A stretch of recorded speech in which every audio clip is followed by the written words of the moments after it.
Innova एंटरटेनमेंटच्या YouTube चॅनलचा शुभारंभ आहे आणि आज आपल्याबरोबर आपला मित्र अनिल, लॉंग टर्म कॅल्गेरियन इंजिनियर, 2 मुलांचा बाबा आणि कॅल्गरी मराठी मंडळाचा गेल्या 2 वर्षी असलेला प्रेसिडेंट हा आपला स्पेशल गेस्ट आहे. वेलकम अनिल. रामकृष्ण हरी. नमस्कार रमा. मी सर्वप्रथम इनोवा एंटरटेनमेंटचे आभार मानू इच्छितो की त्यांनी अभंगवारीसारखा इतका उत्कृष्ट दर्जाचा कार्यक्रम कॅल्गरीत आणलाय आणि आपल्या कॅल्गरी वासियांना सगळ्यांना याचा अनुभव घ्यायला मिळणार आहे. आनंद आहे की स्वतः महेश काळेजी अभंगवारी कार्यक्रम घेऊन आपल्या गावात येत आहेत. माझ्या ओळखीमधला कॅल्गरी मधला वारकरी संप्रदायामधला तू एकटा माणूस आहे जो आम्हाला वारकरी आणि वारी ह्याच्याबद्दल आज खूप माहिती सांगणार आहे, जी खूप लोकांना माहित नाहीये. म्हणून आज आपण गप्पा मारायचं ठरवलंय. तर मला सांग, तुझा वारकरी संप्रदायाशी किंवा वारीशी एवढा जवळचा अनुभव कशामुळे आला? माझे आई आणि आईकडचे सगळे म्हणजे आजोबा, मामा हे सगळेच वारकरी पंथाचे. आजही तुळशीमाळ घालतात, मंदिरात जातात, भजन कीर्तन ऐकतात, त्याच्यात भजनामध्ये सामील होतात. अजूनही माझा मामाही वारी करतो, माझ्या आईनेही वारी केली आहे, आजोबांनीही केलेली आहे. तर त्यामुळे लहानपणापासूनच हे भजन कीर्तन हे आमच्या कानावर पडलंय. किंबहुना मी जेव्हा जेव्हा नाशिकला, जिथे माझा आजोळ आहे, तिकडे जायचो, तेव्हा मामा किंवा आजोबा संध्याकाळी मंदिरात आम्हाला घेऊन जायचे. आणि त्यावेळी जो कानावर आमच्या टाळ आणि मृदुंगाचा जो हे संगीत कानावर जे पडायला लागलंय, त्यानंतर त्या संगीताच्या मोहात जेव्हा एकदा पडलं, तर त्यापासून दूर जाणं हे कठीणच आहे. आणि मी म्हणेल मी भाग्यशाली आहे, मी असाच या पंथाबरोबर जुडला गेलो. आणि आम्हाला आता हा अनुभव सगळ्यांना पहिल्यांदा कॅल्गरीमध्ये मिळणार आहे. पण त्याआधी आम्हाला वारी म्हणजे काय, वारीतले अनुभव हे सगळं तुझ्याकडून जाणून घ्यायला आवडेल.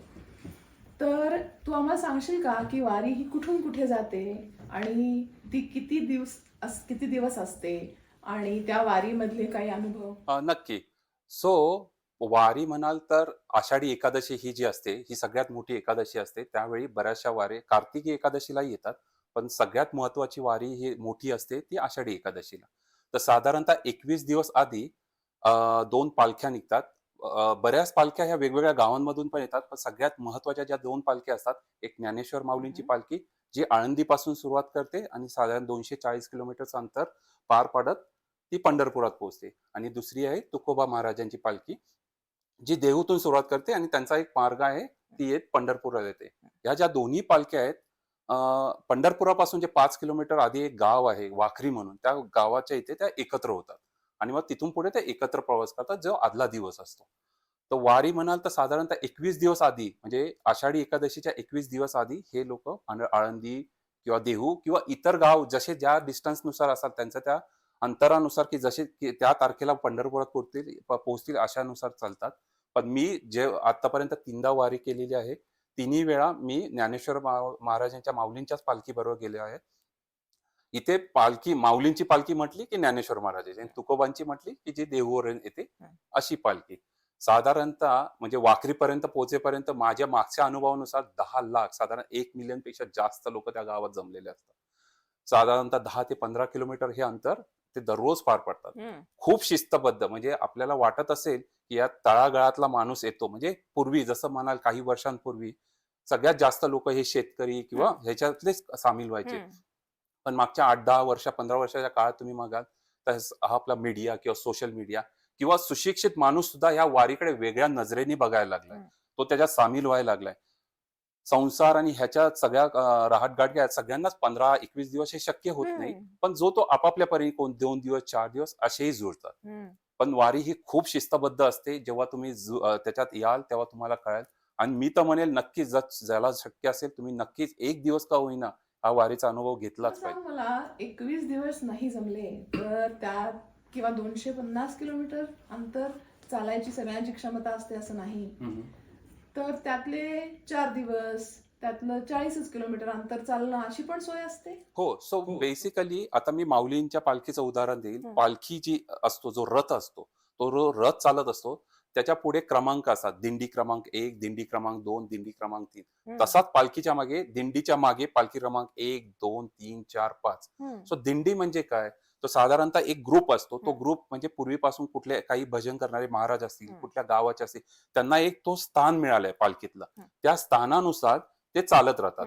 दिंडीत होतं काय, दिंडीचे एक स्वतःचे एक नियम असतात. की आज आपण पालखीच्या मागे जेव्हा पालखी सकाळी समजा 7 वाजता हं, उभी राहिली, हं, आजचा प्रवास चालू झाला, की त्याच्या मागे दिंडी क्रमांक 1 येते, पुढचा हं, दिंडी क्रमांक पुढचा येतो, मग हं, मागचा येतो. हं, मग ह्या दिंडीतली लोकं ही फिक्स असतात. ही हं, त्यांची वर्षानुवर्षे येणारी असतात किंवा हं, थोडीफार फरकाने हं, बदलत असतील. पण ह्याच्या व्यतिरिक्त जसं तू म्हणालीस, हं, की समजा तुला किंवा कोणाला हं, दुसऱ्याला जायचं असेल, तर बाकीची मंडळी बाजूने चालू शकतात. फक्त दिंडीची एक शिस्त असते, हं, की दिंडी चालत असताना तुम्ही मधून क्रॉस नसतं व्हायचं हं, किंवा अडथळा नसतो आणायचा. हे जर पाळलं तर तुम्ही एक काय अर्धा दिवस करू शकतात. आता तर काही लोक फक्त वाखरीला रिंगण बघण्यासाठी पण सकाळी जातात. बघतात, दर्शन घेतात आणि परत येतात. तो अनुभव महत्वाचा आहे. ती जिद्द, त्या वारकऱ्यांचं जे चिकाटीपणा असतो, की हं, मी सुरुवात केल्यापासून तिथे पोहोचायचंय. हं, माझ्या माऊलीचं दर्शन घ्यायचंय. हं, मग ऊन असो, पाऊस असो, चप्पल असो, खिशातले पैसे संपलेले असो, काही असो, पण मी त्या वारीला पोहोचणार. हं. ही जी जिद्द असते ना, ही कुठल्या पुस्तकात वर्णन करण्यासारखी नाही. ही फार फक्त सुंदर तुम्ही अनुभवू सांगितलंस. शकता. कारण मला आश्चर्य असं वाटतं की सर्व लोक हे एका ध्येयाने एकत्र चालतात, हीच ऊर्जा केवढी असेल. हो. आणि त्यांना जेव्हा असं समुदायाने एकत्र काही करायचं असतं तेव्हा खूपदा अम, संगीत, भावगीत ह्याचा आधार वाटतो. तर मला सांगशील का की वारीमध्ये कुठल्या प्रकारचं म्युझिक, गाणी ऐकायला येतात का सो मला? वारीमध्ये प्रामुख्याने बघाल तर 2च वाद्य तुम्हाला दिसतील. एक म्हणजे टाळ हं, आणि मृदुंग, हं, आणि तो प्रत्येक जण जेव्हा निघत असतात तेव्हा ते आपापल्या ह्याने ती एनर्जी वाढवायसाठी हं, ते टाळ आणि याचा गजर चालू असतो, कीर्तनं चालू असतात, भजनं चालू असतात. पण मध्ये-मध्ये तुम्ही बघाल तर जसं मी रिंगण म्हटलं हं, किंवा जिथे वारी थांबते रात्रीची, पण ही लोकं दिंडीतली जेवण वगैरे झाले, की संध्याकाळी बसतात आणि त्यांच्या पुरती काही गाणी गातात आणि हं. हे करतात. त्यांची फक्त एनर्जी वाढत असते. म्हणजे तुम्ही म्हणाल की 15 किलोमीटर चालून. दिवसभर चालल्यानंतर माणूस खाऊन पहिला म्हणेल की मी झोपतो. ते हं, करण्याऐवजी त्यांना असं वाटतं दिवसाचा शेवट पण ह्यानेच करावं. किंबहुना मी काही लोकांना बघितलंय की सकाळी पहाटे उठून एखाद 2 अध्याय वाचतील, नमस्कार करतील आणि निघतील. म्हणजे खरंच ती ऊर्जा ही वेगळीच असते. आणि हं, सगळ्यात महत्त्वाचं माहिती का, वारीमध्ये कोण उपाशी झोपत नाही. म्हणजे हं, हे मी अनुभवलेलं आहे, की हं, एकदा दोनदा वारीत असं झालं, की तुमच्या प्रत्येक दिंडीचं जेवणाची एक सोय केलेली हं, असते त्यांच्या गावाने किंवा मोरक्याने, राइट? हं, पण तुम्ही चुकलात, कुठे पाठीपुढे झालात, कारण ते हं, अंतर खूप असतं परत जेवायला येणं. फक्त तुम्ही कुठल्याही दिंडीबरोबर बसा, मला जेवायला भूक लागली आहे. ते काही विचारणार नाही, तू कोण कुठला, जे ताटातलं आहे ते वाढतील. हं. त्यामुळे वारीमध्ये आत्तापर्यंत मला माझ्या अनुभवानुसार उपाशी कोणी झोपत नाही, हे आणि वैशिष्ट्य. हे खरंच कौतुक आहे की विचार सगळे एका विचाराने बांधलेले आहेत, एका ध्येयाने बांधलेले आहेत. हम्म. त्यामुळे फरक राहत नाही, भेदभाव राहत नाही. माझं जेवण ते तुझं जेवण, माझं गाणं ते तुझं गाणं.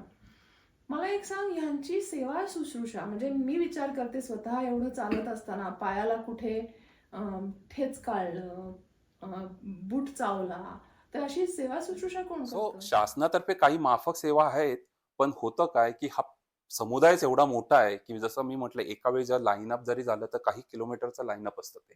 तर समजा पॅरामेडिक इथे असतं, तर इथे पोहोचणं शक्य नाही. त्यामुळे बऱ्याचशा सेवाभावी संस्था आहेत, की त्या हळू जुळू लागल्यात. आणि त्यातलीच एक म्हणेल ती वैष्णव चॅरिटेबल ट्रस्ट, ज्यांच्या थ्रू मी जाणार आहे. बरं. तर जवळ-जवळ आज 32 वर्ष ते सेवा करतायत आणि नशिबाने ते लोकं, म्हणजे मी ज्या सोसायटीत मुंबईमध्ये राहिलो, हं. तिथे एक 4-5 डॉक्टरांना हे त्यावेळी वाटलं, की अरे आपण द्यायला पाहिजे. त्यांनी एक छोटीशी गाडी काढून आज 4 दिवस जाऊया अशी सुरुवात केली. अच्छा. आणि आता वाढत तो एवढा मोठा प्रस्ताव झालाय, की आता त्यांच्याकडे शेकडो डॉक्टर, व्हॉलंटियर्स आणि ट्रक भरून औषधं घेऊन जातात आणि ते मोफत सेवा पुरवतात. मग ते वेगळ्या प्रकारचे त्यांना डोनेशन्स असतात. काही लोकं औषधं डोनेशन देतात हां. आणि जे डॉक्टर ऑफकोर्स 15 दिवस ज्यांना जमत नाही, ते 4-4 दिवसाच्या आपल्या पाया बांधतात आणि हं, त्यानुसार जातात. पण मी बघितलंय उत्तम डॉक्टर, नेत्रचिकित्सक, सगळ्या प्रकारचे डॉक्टर्स हं. त्यांना जोडतात आणि तिथे जाऊन ते मनोभावी सेवा करतात. आणि खूप अनुभव चांगला आहे हा. मी स्वतः 2दा पॅरामेडिक म्हणून गेलो होतो. मी अक्षरशः उन्हात भाजलेल्या पायांचे फोड फोडलेत आणि ते फोडताना मी त्यांना सांगितलं, की "आजोबा तुम्ही आता नाही चालू शकणार." कारण काही लोकांचा एक हट्ट असतो, मी अनवाणी चालणार, काही इच्छा असते किंवा चप्पल व्यवस्थित नसते किंवा प्लास्टिकची चप्पल असते, त्यामुळे फोड येतात. ते त्यावेळी मी फोडले, त्यांच्या मलम वगैरे लावल्यानंतर सांगितलं, की तुम्हाला आराम घ्या. ते म्हणतात, "नाही, पाय फुटू दे, काय व्हायचं ते होऊ दे. मी जे थांबणार ते पंढरपुरातच." म्हणजे ही जिद्द ही कुठून येते? म्हणजे आजकालची आपण लोकं थोडं काही आपल्या कामातलं फ्रस्ट्रेशन आलं किंवा काही झालं, तर किती मागे-पुढे विचार करतो, आपला मनस्ताप होतो. पण ह्या लोकांकडे ती फार जिद्द मोठा कुठून येते? इम्पॉर्टंट भाग आहे हे त्या वारीतला. मग ती भावना हं. ही फार मौलाची आहे. कारण तू म्हणलास तसं की लहान सहान गोष्टींमधल्या अडचणी बाजूला करून ही माणसं आपलं ध्येय गाठायला जातात. मग तुमचं शरीर, तुमचं मन हे सगळं बाजूला ठेवून एका ध्येयासाठी ती एकत्र चालत असतात. आम्हाला हा अनुभव कॅल्गरीमध्ये फार थोड्या प्रमाणात, थोड्या अंशामध्ये महेश काळ्यांच्या अभंगवारी या कार्यक्रमामध्ये अनुभवायचा आहे. तर आम्ही अशी कुठली तयारी करून यावं या कार्यक्रमाला की आम्हाला ह्या कार्यक्रमाचा पूर्ण आस्वाद घेता येईल? कुठली मानसिकता असली पाहिजे? कुठली तयारी, काय ऐकायचं, कुठे त्यांना जॉईन व्हायचं, त्यांच्या नाद ब्रह्मामध्ये कुठे जॉईन व्हायचं? तर आम्हाला सांग की सामुदायिक गोष्टी गाण्याच्या वारीत काय असतात? फार सो मोठा जसं मी मागे म्हणाले, सगळ्यात मोठं असतं की त्यांची भजन आणि कीर्तन आहे. याच्या व्यतिरिक्त पण हे ठराविक ठिकाणी काही फुगड्या घालतात, कित्येक बायका डोक्यावरून तुळस घेऊन मैलोन चालतात, म्हणजे त्या फक्त हात न लावता ते चालणं, ही एक आर्ट आहे. काही ठिकाणी काही रांगोळ्या काढल्या जातात. प्रत्येक गावं, म्हणजे काही ज्या ज्या गावांमधून जातात, मला आठवतंय काही गावं आहे, दे फील ऑनर की आमच्या गावातून पालखी जाणार आहे. आता तर सुशिक्षित जो आहे, नोकरी धंद्याला मुंबईत बाहेर गेल्या, पुण्या मुंबईत गेले, ती लोक गावी आवर्जून येतात. नाही, आज आमच्या गावातून दिंडी जाणार आहे आणि आम्हाला त्या दिंडीची सेवा करायची. मग काही घरातून भाकरी येतात, काही घरात जेवण येतात, काही मदत येते, काही विसाव्याला बोलवतात की तुम्हाला जागा नसेल तर आमच्या पडीत टेम्पररी अरेंजमेंट केले जाते. आता हा जो भाव आहे वारीचा, सो तुम्हाला सगळ्या लोकांना एकत्र बांधतो. जर महेश काळेंसारखे आपल्याला कलाकार आपल्या कॅल्गरीत येत आहेत आणि त्यांच्या गाण्यात तर नक्कीच मला तर गॅरंटी आहे की ते आपल्याला अख्खा तो प्रवास आपल्या डोळ्यासमोर उभं करणार आहेत. आणि तुम्ही फक्त शुद्ध मनाने तिथे जा, तल्लीन व्हा, त्या अभंगात एकत्र व्हा आणि यू विल बी फाईन. उत्तम. आणि ह्याचीच आम्हाला खूप आतुरतेने ह्या गोष्टीची आम्ही वाट पाहतो आहोत. अनिलनी सांगितल्याप्रमाणे मे 24ला 2025 मध्ये कॅल्गरीमध्ये महेश काळेजी अभंगवारी घेऊन येणार आहेत. आणि मला खात्री आहे अनिल तू येणार असशीलच. तर आमचं सगळ्यांना आग्रहाचं आमंत्रण आहे. रामकृष्ण हरी, चला अभंगवारी.